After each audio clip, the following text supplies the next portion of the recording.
Cool.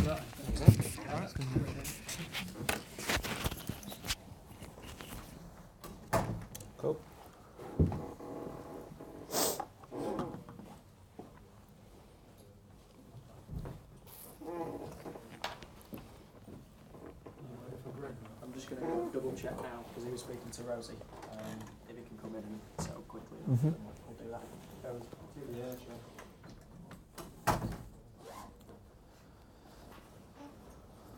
You're saying this week, Joe? Yep. First time. You draw the short straw? No.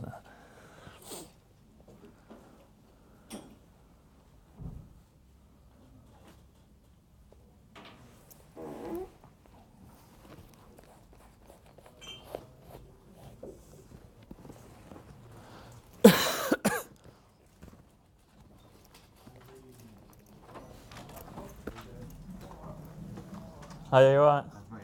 Yes, good, thanks.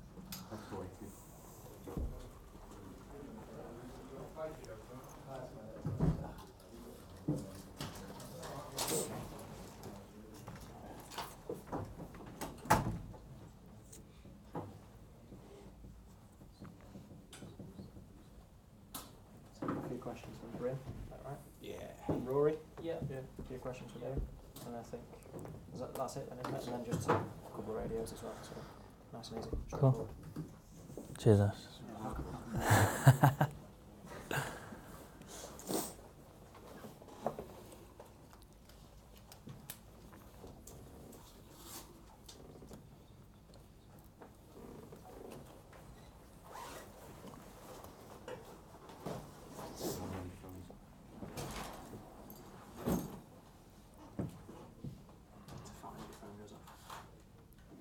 Do not disturb. Is yours off? Is yours off? Always. Oh, we can never get hold of it.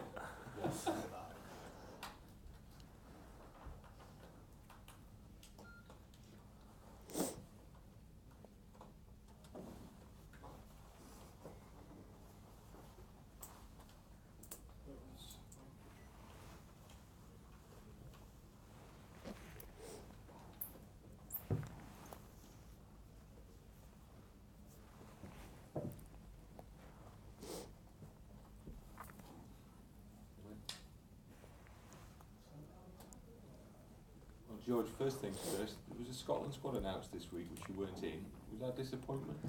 Yeah, obviously disappointing, but Gordon rang me on Sunday just to explain why he's not put me in, and obviously he didn't have to do that, which was nice. Also, hopefully if I keep playing for Hull consistently in the Premiership, hopefully I'll get another chance in another squad. Was that the message basically, was it?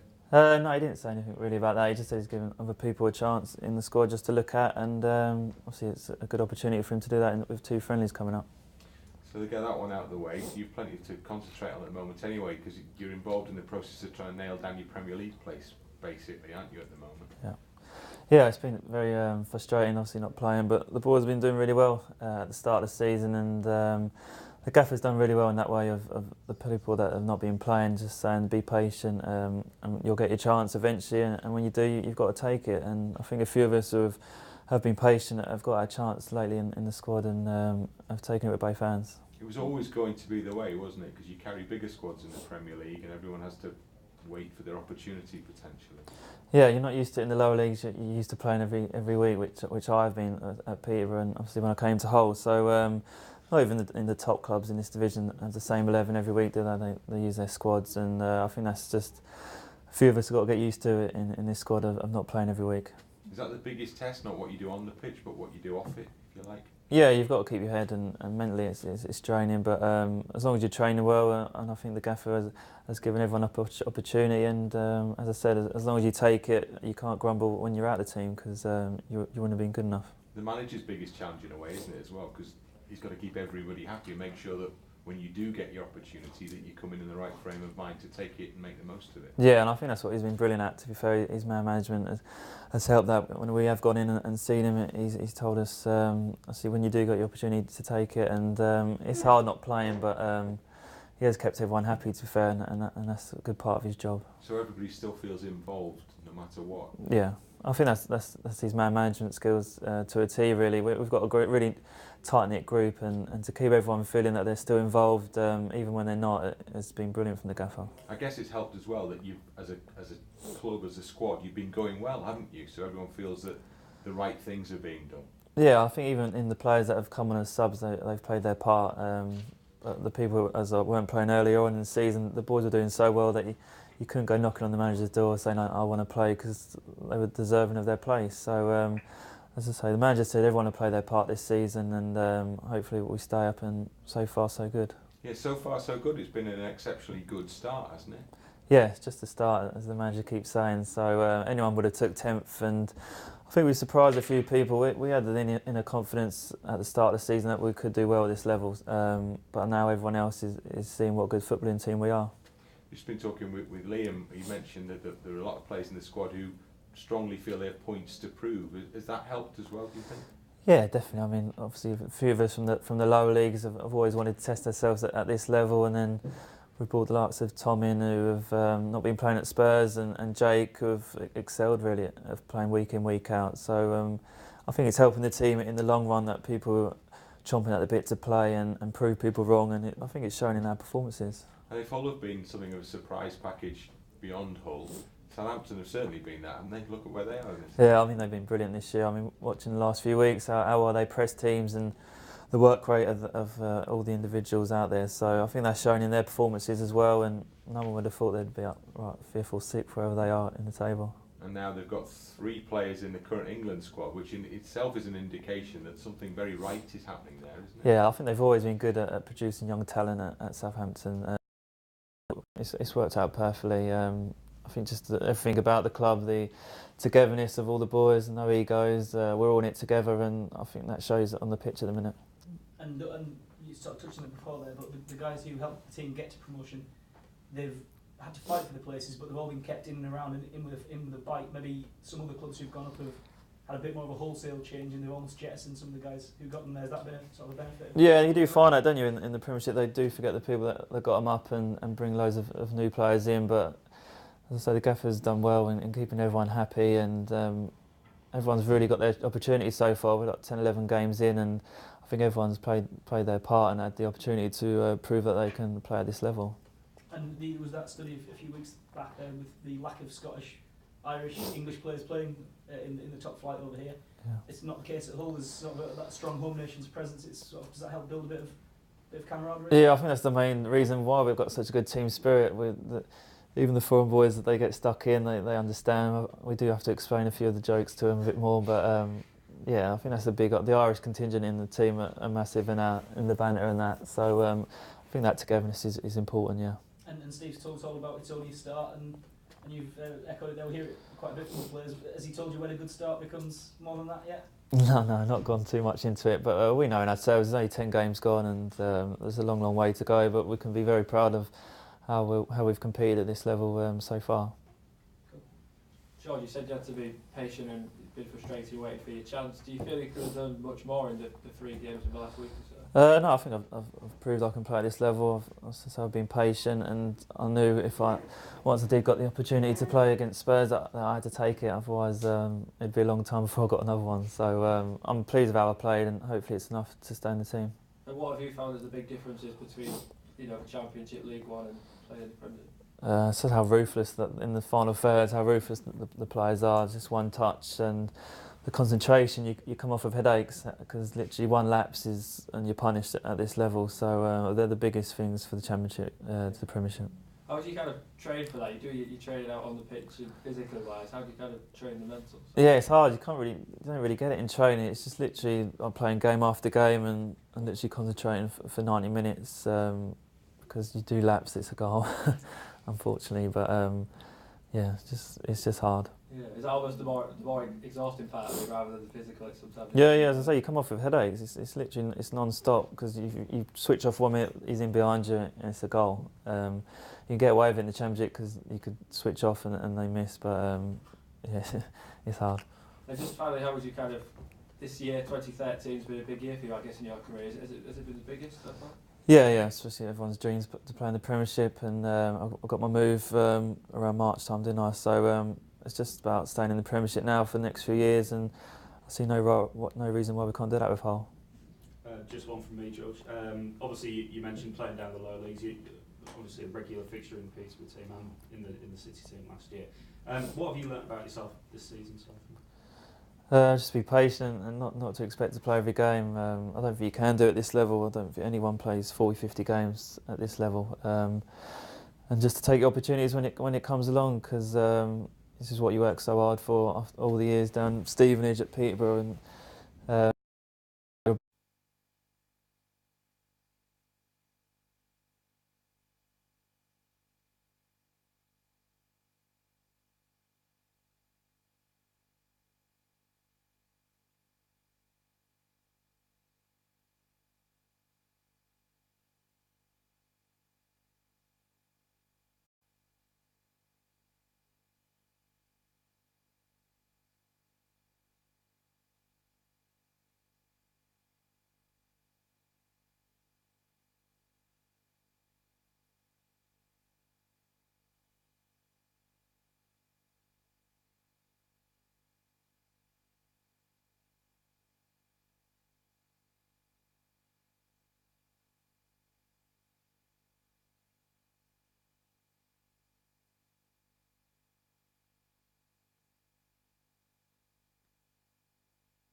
Where's Ash? Ash just rang me.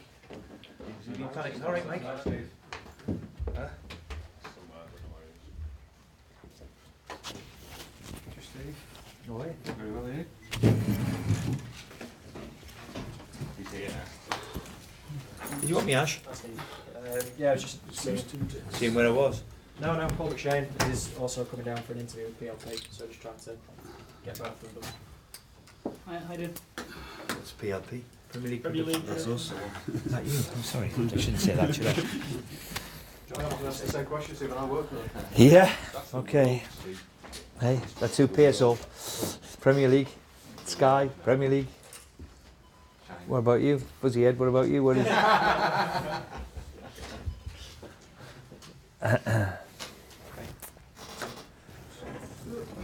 Diddy.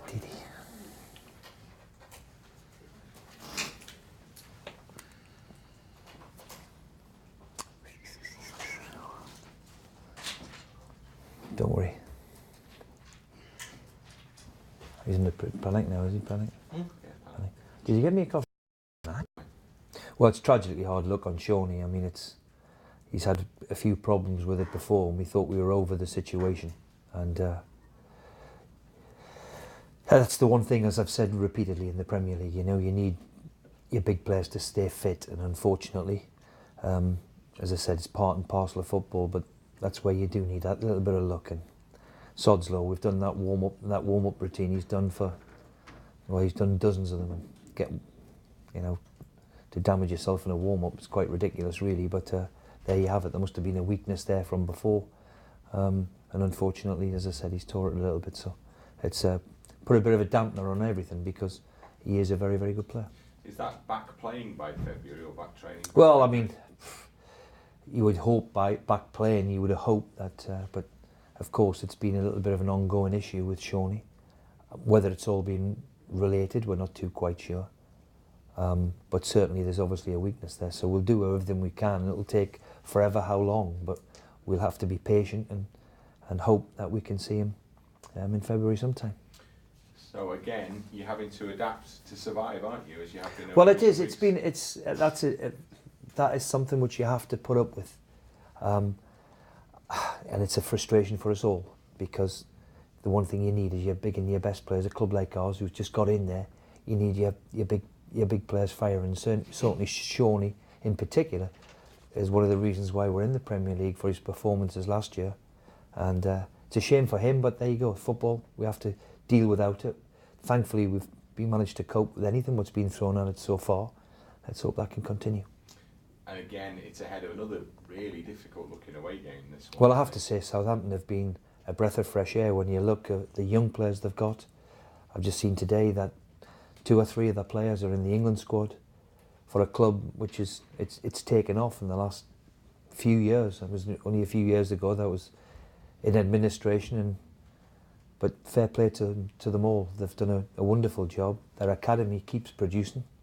As I said, they've got 1 or 2 exceptionally good young players, and they've mixed that with some really, really good players in the summer as well they've brought in. So that's why to get 19 points from 10 games is a wonderful achievement, and it's as hard a game as what we're going to have.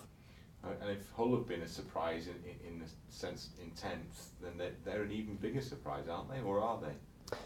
I don't think they are. Well, I don't think we'd all expect them to be where they are, but I think we've all realised of what they've spent, and they've invested very, very wisely. And the emergence, this keep emergence of these young players, and in the past they've had to sell them to survive. You have to say all credit to them for producing these young players like they are. And of course, the new manager who'd been in the last 12 months, and the way they play, they're fantastic to watch, difficult to play against, all up and at them, all young and fresh-faced and ready to go. So they're a really, really good team. And that goals against column is just 4, which is remarkable, really. Remarkable. It doesn't surprise me when you watch and study them, the way they get after the ball, the way they come after you and they close you down. They're very, very difficult to play against. So it'll be another big test for us. But as I said, keep saying week in and week out, we've done so well so far. But make no mistake, this will be another big test for us. You mentioned there 3 players in the England squad. Did you have half a thought you might have a player or 2 in the England squad? Well, I hope that happens towards the back end and they're not away, but it just shows you, there's always room. I think I mentioned it 2 weeks ago, Andrews Townsend. Somebody said 6 months ago he would have played World Cup games back to back. I don't think that would be possible in many people's eyes. So it just shows you, you're playing the big league week in and week out. It's possible, and we've got one or two of them who have played very, very well. So you never know. It might just happen. Huddleston was the name that many people maybe... Well, I think Tom's been there before, so it's playing regularly. Could he force his way back into it? He certainly played very, very well enough to obviously be included. Whether he's going to be, there's a long way to go before the World Cup takes place. All Tom can do is just keep playing and plodding away, and you never know. Just two extras. One, the FA, when you come back from the international break, there's going to be a change in what they can introduce retrospectively, isn't there? A couple of new additions to the list of those things that can be assessed retrospectively, incidents in the game.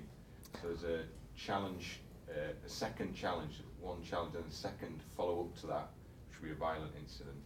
Right. And also I think the second one is... Glad you know. Because you got me baffled here now, but I have to tell you. Also, if they've seen it, I think this is right, if they've seen the incident but haven't had the best view of the incident necessarily, they can review it. You can go back and review that as well. Well, I think all the technology, if it helps, any bit of technology, and to be fair, now playing in the Barclays Premier League, you can't get away with anything. I think the players are aware of that, and nor should you be trying to. So any technology that comes in that can enhance the game and make the game better, then all well and good for me. The more the better, because if the referee's missed something or hasn't quite got it, and we've seen it play this week, haven't we? Been done by the FA, and rightly so. If you do these silly challenges and stupid challenges, then you deserve to be punished. And the easy one after that is, can Arsenal win the league? A lot of people say they couldn't, can they now? Well, it's amazing. I mean, I was driving and I was chuckling to myself really, and I was driving about after the first game of the season when they lost heavily to Aston Villa, and there's people calling for Arsene Wenger's head, wasn't there? And the fella is, year in and year out, in my opinion, has done a remarkable job. And when you see them now, they've obviously got a chance. They've obviously got a chance. On the day, they've just went over yesterday and turned over one of the big teams of Germany. Again, I would think the size of the squad is what really, really matters. If one or two or three get injured, then of course it's always difficult for anybody. But certainly on the day, they're a match for any of the big teams. And for Arsene Wenger again, it must be quite refreshing, because how many times he's had to deal with over the last few years in particular, people questioning him, is just ridiculous in my mind because of the wonderful job he's done. I mean, 15 years, I think it is, in the top four is a remarkable achievement, especially when you see the other clubs of what they're spending and what they can't spend. So yes. A possibility. Got a chance. I've got a chance. Why not? Steve, just following on from last week, I'm sure you'd like to move on, but were you disappointed that a fellow manager would do what he did and speak out against a couple of challenges that your players made? It was analysed to death, wasn't it? And maybe it's been talked about. Well, there was nothing in. There was nothing. And listen, all managers try and deflect, and he's quite within his rights to try and defend his own players. We all try our best to defend our players, but I think it's been proved by many people. Certainly, as Shane met the incident with McShane, how he hasn't come off hurt, it's a clash that happens. And they had the referees panel on, and I agree with it. I have to say that Robbie Brady's is a yellow card. Now, some people could see it as a red, but I think it was Gus trying to just deflect away from the problems that he's got, and try and give me a little bit, which is understandable. Very diplomatic. Just mentioning Paul McShane, we're going to be talking to him in a minute or two. Does he epitomise the type of player you've got around this building? Well, all the credit must go to Paul, because he must have been scratching his head when I came in, because I'd had him come here from Sunderland. But I think that was, at the time, right for him. The supporters were on his back. It wasn't a comfortable time for him, and he needed a fresh challenge from Sunderland. He came down here and went on loan to various clubs, and I think he's got to a stage now, Paul, where he's matured a little bit, and we've just worked on trying to keep all this enthusiasm he's got under wraps, if you like. You know, he's got a wonderful enthusiasm for it. He's as tough as they come and wants to do well. And I think he's just enjoyed himself and made himself into a little bit of a cult hero here. You know, he's credible, because at one stage, you know, he was probably the villain here too. So all the credit must go to Paul. He's really knuckled down, and more importantly, he's grasped his chance when he got it. It was a long time waiting for it, but when he got it, I think he played something like 23, 24 times, and it was his goal that could have took us there to the Premier League. So I'm really delighted, because he's a good lad and a really, really big enthusiast, and I'm delighted he trains as if it's his last day. So delighted that he's playing well. I just wondered what that conversation was like the first time that you met again. You don't want to know. You don't want to know. He must have thought. Any kind of impact on the contract talks at the moment? Well, there isn't any. There isn't any at the moment, because Shawnee turned down my latest offer. So I think all contract talks at the minute it'll be hushed for a while, and he'd concentrate on getting them fit. Yeah, so you'd imagine it would wait till February time when you... Well, I don't think we've even thought about contract. It's just devastated the news that he's got a tear in his Achilles. How are you looking with the rest of the squad injury-wise? Anyone who will miss Saturday's game? Chester's still not ready. That's about it, really. I think everybody else is chomping at the bit. Could he be back for Palace after the break? Who, Chester? Yeah. I would think that would be 50-50. He's out on the training ground, but he's got a nasty one. So we'll err on caution with that one, because it is a real hamstring. I mean, if he has strains, and he can be out 10 days, 2 weeks, 2.5 weeks, he's really give his a twang. So it'll be whatever it'll be. You mentioned the 4 Irishmen in the squad. They'll be looking to impress a new international. Well, of course, the new managers come in, and I want to wish them both, Roy and Martin, the best of luck. And certainly, I would have thought that would be getting a phone call to see how the 4 of them are doing. And they've been in the squad for the last couple of years now, so I hope that continues. Yeah, what do you make of that as an appointment, those two? Those two, Yeah. Terrific. Why not? Why not? I'm sure Ireland's excited. Experienced manager in Martin, and of course, you know, Roy, with everything he brings to the table, can bring a huge enthusiasm to the Irish support. Why not? Do you think Roy Keane will make a good number 2? Why not? Why not? I mean, it's international football, isn't it? And the one thing Roy's got to offer is an enthusiasm for it. You know, whether he's commentating on the game or what, the one thing you can't accuse Roy of is not having this hunger or desire to do well. So if he's gone into it, then I'm sure he'll do his best to help Martin and also learn a little bit from a really good manager in Martin. And great appointment. Why not? You mentioned 4 players. You have the Irish players in the squad. Are they looking forward to working with 2 of them? Yeah, I think they're all delighted by the appointment of what I can gather. So yeah, let's hope that all 4 of them are in and around the squad, and long may that continue. Steve, just one more from me. We've seen a lot of talk this week about head injuries in football. Obviously, with Loris last week playing potentially with a concussion. Do you think? I think I'm the wrong one to ask about that. Dear oh dear. Yeah, I was going to say, do you think at all levels of football that it's something that does need to be looked at, players playing with potential head injuries? Well, look, never before have we had the medical output like we've got now.